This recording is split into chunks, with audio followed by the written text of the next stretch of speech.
And अस्सलाम वालेकुम। कैसे हैं आप लोग? I hope you all are fine.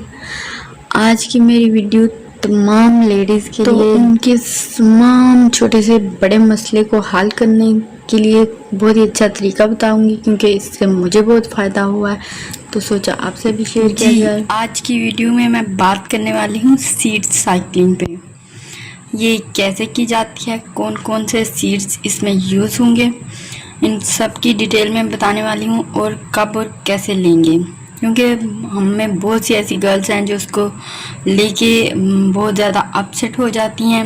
And in सब के मैं डाउट्स क्लियर करूँगी आज, और प्रॉपर तरीके से बताऊँगी कि सीड साइकिल बेसिकली किस किस डिजीज़ को क्योर करने में हेल्पफुल हैं, और कैसे और किस तरह हम इन्हें लेंगे। चलिए आइए अपनी वीडियो स्टार्ट करते हैं, और सारी डिटेल शेयर करती हूँ। लेकिन सारी डिटेल शेयर करने से पहले अगर आपको मेरी वीडियो अच्छी लगे तो लाइक कर दीजिए, एंड अगर आप लोगों ने मेरा चैनल सब्सक्राइब नहीं किया तो प्लीज़ सब्सक्राइब कर लें and hit the bell icon, ताकि आपको मेरी हर वीडियो का पता चल सके और आप उसे डिटेल में देख सकें। तो चलिए, एंड अगर इंस्टाग्राम पे फॉलो कर सकते हैं तो उसकी आईडी भी सामने शो हो रही है। तो चलिए अपनी वीडियो स्टार्ट करते हैं और बताते हैं कैसे कैसे हम लेंगे सीड्स, और ये कौन कौन से सीड्स हैं जो हम यूज़ कर रहे हैं, क्योंकि मुझे इससे बहुत ज़्यादा फ़ायदा हासिल हुआ है। मेरे पीसीओएस के प्रॉब्लम को इसने बिल्कुल क्योर कर दिया है, तो मैंने सोचा क्यों ना आप सबके साथ भी इसे शेयर किया जा सके। और जो लेडीज़ एंड जो भी इनफर्टिलिटी के प्रॉब्लम्स को लेके थोड़ा परेशान हैं, या जिनके बच्चे नहीं हैं, अल्लाह ताला उन सबको औलाद से नवाजे, एंड उन सब के लिए बहुत ज़्यादा हेल्पफुल होने वाला है ये मेरा वीडियो। उन सब के लिए बहुत ज़्यादा हेल्पफुल होगा, तो प्लीज़ एंड तक देखिएगा ताकि आपको कोई पॉइंट मिस ना हो जाए। तो स्टे ट्यून, चलिए शुरू करते हैं। तो इन सीड्स के बारे में सबसे पहले इन सीड्स के बारे में बात करने से पहले मैं आपको बता दूं कि बेसिकली साइंसी बुनियाद पर इन सीड्स का कोई एविडेंस नहीं है। मतलब अगर हम कहें कि ये साइंस ने रिसर्च की है कि ये सीड्स इसके लिए बेनिफिशियल है, ये इस किस्म की कोई रिसर्च की अभी तक तो मौजूद नहीं है। जब तक मैं वीडियो बना रही हूँ उसके बाद ना आ जाए तो वो अलग बात है, लेकिन हाँ ये सब एक ह्यूमन रिसर्च के तौर पे है। मतलब ये कि अगर मैंने खाया मुझे फ़ायदा हुआ तो उसने दूसरे को बता दिया, इस तरह ये चलती चलती आ रही है। तो इससे बहुत ज़्यादा फ़ायदे होते हैं, बहुत प्रॉब्लम सॉल्व इससे। Irregular cycle, PCOS, PCOD, infertility, PMS, menopause और हार्मोनल इम्बैलेंस जो भी इश्यूज़ हैं, इसके लिए एज रिस्ट्रिक्शंस भी नहीं। ये एक नेचुरल प्रोसेस है और बहुत ही इजी तरीका है जिस तरीके से हम अपने हार्मोनल इशू को बहुत ही नेचुरल वे में रिजॉल्व कर सकते हैं। अपने तमाम हार्मोनल इश्यूज, इसमें जो भी आगे डिजीज़ आ जाते हैं जैसे पीसीओडी, मैंने सब इनफर्टिलिटी ये सब डिटेल में बताया, तो ये तमाम इश्यूज़ और कुछ ऐसे हार्मोनल इश्यूज़ होते हैं हमारी बॉडी में कि जो कि हमें उनके बारे में हमने उन डिजीज़ को अंडरलाइन ही नहीं किया ताकि हाँ ये भी हो सकता है। तो इन सब को ये हल करेंगे। तो ये सीड्स हमने बेसिकली लेने कैसे हैं, इन सीड्स को हम दो हिस्सों में डिवाइड करके, इस प्रोसेस में बहुत से हार्मोन इन्वॉल्व होते हैं। इसको हम दो फेजेस में तकसीम करेंगे, एस्ट्रोजन एंड प्रोजेस्टेरॉन फेज। और इस फेज़ में हम डिफरेंट किस्म के सीड्स यूज़ करेंगे, जो कि आपको सामने सीड्स नज़र आ रहे हैं। इनमें दो हम फर्स्ट फेज़ में जिसमें हमारे एस्ट्रोजन लेवल को बूस्ट अप करने की ज़रूरत है, वो सीड्स यूज़ करेंगे जो कि हमारे एस्ट्रोजन लेवल को, जिनमें ऐसी क्वालिटीज़ होंगे कि वो एस्ट्रोजन लेवल को बूस्ट अप करें, वो यूज़ करेंगे। एंड सेकंड पे हम वो सीड यूज़ करेंगे जो कि प्रोजेस्टेरॉन लेवल को बूस्ट करेंगे, ताकि हमारे हार्मोन बैलेंस हो जाए और हमारे तमाम इश्यूज़ के साथ साथ रिजॉल्व होते जाएंगे।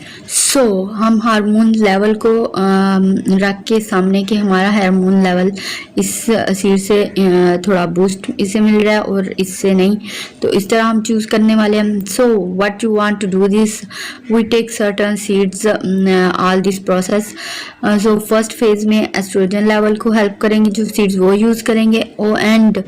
एंड सीड साइक्लिंग का जो तरीका मैं आपको बताने वाली हूँ, ये हार्मोन बैलेंस करने का अगर हम मेडिसिन से इसे कंपेयर करें तो एक बिल्कुल अमेजिंग मैजिकल है और बहुत ही टेस्टी होने वाला है, क्योंकि आप इसे किसी तरह यूज़ कर सकते हैं। सीड्स को आप अपनी स्मूदीज़ में यूज़ कर सकते हैं, आप मिल्क शेक में यूज़ कर सकते हैं, आप पोरिज में यूज़ कर सकते हैं, कोई डिज़र्ट खा रहे हैं आप उसमें यूज़ कर सकते हैं। मतलब ये आप पे है इसे कैसे यूज़ करते हैं। ये तो बहुत ही इजी तरीके से हम इसे यूज़ कर सकते हैं। मेडिसिन को तो ऐसी कोई हमारे पास चॉइस नहीं होती कि हम इसे ऐसे ऐसे यूज़ कर लें। तो ये एक तरह से हमारे हार्मोनल इश्यूज भी रिजॉल्व होने वाले हैं और दूसरा हमें कोई ऐसा इशू भी नहीं होगा। हाँ, मेडिसिन खाने से काफ़ी लोगों को कुछ इरिटेशंस हो जाती हैं, प्रॉब्लम्स होती हैं, नहीं खाई जाती, ज़्यादा हैं, ब्लोटिंग, वॉमिटिंग, इस तरह के इश्यूज होते हैं। तो भी ऐसे कोई इश्यूज नहीं होने वाले। तो बिल्कुल हम हेल्दी वे में हम अपने हार्मोनल इशू को रिजॉल्व करने वाले हैं। इसके साथ ही ये हमारे बहुत ही मेजर प्रॉब्लम वेट लॉस, जो कि हम गर्ल्स में बहुत ही ज़्यादा एक प्रॉब्लम होता है, उसको भी सॉल्व करेगा, उसमें हेल्पफुल होगा, क्योंकि हार्मोन्स की वजह से वेट लॉस होता है। और जब हमारे हार्मोन डिस्टर्ब होंगे, किसी किस्म की कोई डाइट भी असर नहीं करेगी, कोई एक्सरसाइज असर नहीं करेगी, तो इस सब प्रॉब्लम्स का हल इन्हीं सीड्स। अब कुछ बात कर लेते हैं कि वो लोग जो ये सीड साइकिलिंग नहीं कर सकते, क्योंकि ये भी एक बहुत इम्पॉर्टेंट क्वेश्चन है कि हर एक यूज़ कर सकता है या नहीं यूज़ कर सकता। तो वो जो लोग सीड से एलर्जिक हैं वो नहीं यूज़ कर सकते। जिनको बीपी का बहुत ज़्यादा इशू है, कि उनका बीपी किसी भी ऐसी गर्म चीज़ खाने से बहुत ज़्यादा शूट कर जाता है, वो यूज़ नहीं कर सकते। प्रेग्नेंट लेडीज़ यूज़ नहीं कर सकती। एंड इनके साथ साथ आपको अपने डॉक्टर से कंसल्ट करना होगा कि ये आपके लिए सीड साइकिलिंग सूटेबल होगी। एंड आप किसी किस्म की ऐसी हार्मोनल इशू को लेके कोई भी मेडिसिन नहीं ले सकते। इसके अलावा कोई मेडिसिन ले रहे हैं तो वो यूज़ कर लें। हाँ, हार्मोन इशू के लिए कोई और मेडिसिन यूज़ कर रहे हैं तो वो स्टॉप कर दें और उसके साथ इसे यूज़ करें। एंड एक और क्वेश्चन जो कि बहुत ही इम्पॉर्टेंट है कि हमें ये सीड साइकिलिंग एटलीस्ट कितनी देर तक करनी होगी और कब करनी होगी। क्या इशू रिजॉल्व होने के बाद भी हम सीड साइकिलिंग इसी तरह कंटिन्यू करेंगे? तो ये सब क्वेश्चन भी बहुत ज़्यादा लोगों के माइंड में होंगे। तो इसका ये आंसर है कि हमें सीड साइकिलिंग एटलीस्ट, जैसे हम हार्मोनल इश्यूज़ के लिए मेडिसिन लेते हैं तो उसे हम एटलीस्ट 2 या 3 मंथ के लिए मैक्सिमम लेते हैं। तो आप सीड साइकिलिंग को 3 to 4 मंथ के लिए कंटिन्यू करें, क्योंकि इन मंथ तक हमारा प्रॉब्लम मैक्सिमम तकरीबन क्योर हो जाता है। तो इससे ज़्यादा हमें कंटिन्यू करने की ज़रूरत नहीं महसूस होती। बेसिकली आपको समझाने के लिए बनाया है कि किस तरह हम डिवाइड करेंगे अपने इन सीड्स को और कैसे कैसे खाएंगे। बेसिकली ये हम पूरा साइकिल है जिसके ऊपर ये सीड्स बेस करेंगे और किस तरह हमारे इंटरनल मतलब हमें अगर 1 से 14 डेज़ तक हमारा एस्ट्रोजन लेवल बहुत ज़्यादा हाई हो जाता है तो उसको बूस्ट अप करेंगे, एस्ट्रोजन लेवल को बूस्ट अप करेंगे और उसके बाद 14 से 28 तक ये 2 सीड्स जो हैं ये हमारे प्रोजेस्टेरोन लेवल को बूस्ट अप करेंगे। तो अब हम बात करते हैं कि हमने खाना है किस तरह। ये तो हो गया कि थोड़ा सा डिटेल के आपको समझाने के लिए मैंने एक छोटा सा साइकिल बनाया है कि आपको अच्छे से समझ आए कि किस तरह है साइकिल और किस तरह लेके हम चलने वाले हैं इन सीड्स को। इसमें मैंने साइकिल बनाया ताकि आपको इजीली समझ आ सके, इसलिए वुमेन साइकिल जो था वो mostly 28 days and 28 plus days भी हो सकते हैं। तो इस पे होता है। तो फर्स्ट जो होगा हमारा 1 से 14 डेज का साइकिल होगा, ठीक है। इसके दौरान हमें कौन से बीज खाने हैं तो ये आपको जो नज़र आ रहे हैं ये अलसी के बीज हैं, इन्हें फ्लैक्स सीड्स भी कहते हैं। एंड ये पंपकिन सीड हैं, कद्दू के बीज, इन्हें हम छील के यूज़ करेंगे, ये छिलके के साथ हैं। इनको पंपकिन सीड्स भी कहते हैं। अगर आपको छिलके के बगैर मिल जाए तो वेल एंड गुड, आप वो ले सकते हैं और यूज़ कर सकते हैं, क्योंकि इसके साथ थोड़ी सी आपको मेहनत भी करनी पड़ेगी। एंड ये जो साइकिल आपको नज़र आ रहा है इसमें आपने पूरे 14 डेज ये 2 सीड्स खाने हैं, 1 स्पून दोनों का खाना है। डेली बेसिस पे आपने 2 spoon 1 flax seeds and 1 pumpkin seeds. इसके बाद आप इनको कूट सकते हैं, क्योंकि ये दोनों जो सीड्स हैं ये एस्ट्रोजन लेवल को बूस्ट अप करेंगे। ये सीड्स की ये क्वालिटीज़ हैं। ये 14 डेज जब हमारे कंप्लीट हो जाएंगे तब हम इन सीड्स को कर देंगे साइड पे, एंड दूसरे 2 सीड्स आ जाएंगे। दूसरा जो साइकिल है हमारा वो 40 से 28 प्लस डेज जहाँ तक आपका जाता है साइकिल, वहाँ तक आप ये है हमारा छोटा सा एक साइकिल, जिसको मैंने आपको अच्छे से डिटेल बताने के लिए थोड़ा सा ज़्यादा एलैबोरेट करने की कोशिश की है। ये डे 1 से डे 14 का हमारा फेज़ है, जिसे हम फोलिकुलर फेज़ कहते हैं, और इसमें हमारा एस्ट्रोजन लेवल बहुत ज़्यादा हाई हो जाता है। तो इसलिए ये हमारे एस्ट्रोजन लेवल को, हमारी बॉडी को वो अच्छे से बूस्ट अप करने के लिए, और ताकि हमारे प्रॉब्लम्स क्योर हो जाएं, इसके लिए ये हम दोनों सीड्स इस्तेमाल करेंगे। इसमें हम वो सीड नहीं इस्तेमाल कर रहे, ये सीड्स इस्तेमाल करें, क्योंकि इस फेज़ के लिए ये सीड्स बेनिफिशियल हैं ज़्यादा।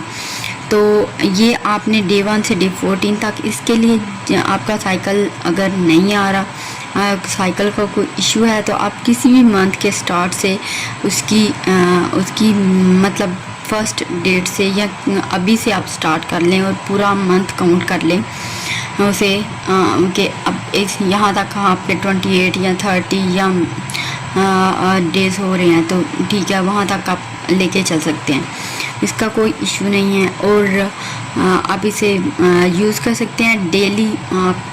1 स्पून इसका आपने लेना है एंड 1 स्पून इसका। ये छिलकों के साथ हैं और मुझे छिलकों के बगैर मिले नहीं, मैं ट्राई करूँगी मुझे के छिलकों के बगैर भी मिल जाए। तो ये इन्हें आपने ट्राई करना है कि आप अगर वैसे मिल जाएं, क्योंकि ये बड़ा मेहनत तलब काम मुझे नज़र आ रहा है, क्योंकि मैं भी यूज़ किया है तो मुझे तो बड़ी ज़्यादा मेहनत लगी है इसको छीलने में और सब में। तो आप ट्राई कीजिएगा, अगर कहीं से आपको मिल जाए तो, मुझे तो नहीं फ़िलहाल मिले। और इसका आप 1 स्पून लेंगे, आप अपनी डाइट में आप ऑमलेट खा रहे हैं उसमें डालें, थोड़ा सा टेस्ट ख़राब तो होगा लेकिन आप जैसे भी रह सकते हैं।